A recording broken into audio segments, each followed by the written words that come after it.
120 kredite kishte shkencore.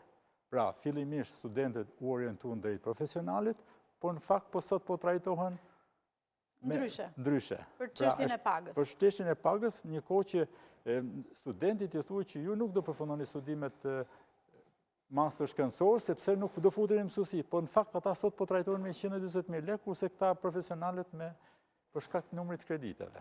E qartë.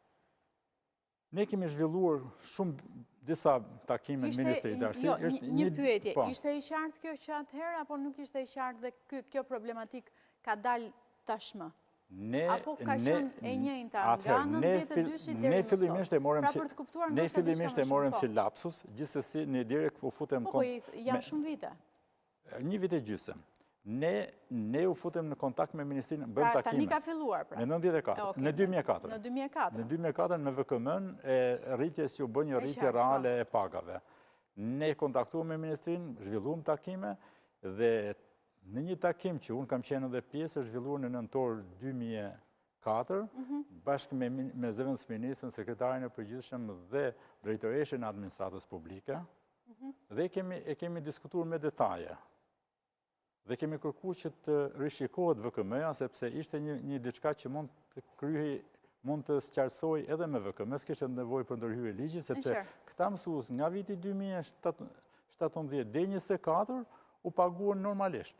Në 2024 ndodhi kjo problematika doli në... Pra, në 2024 ka filluar problematika. Por, nga 2017 deri në 2024 nuk pat probleme, sepse ishte e rregulluar me VKM. Me ndryshimin e VKM-s doli problematika. Tani duhet një VKM tjetër apo duhet të ndryshojë tërësisht si... Ka dy mënyra. Edhe mund të rregullojë me VKM, edhe me ndërhyrjen e arsimin e ligjit parauniversitar. Ne propozuam që më thjesht ishte problematika me VKM. Po.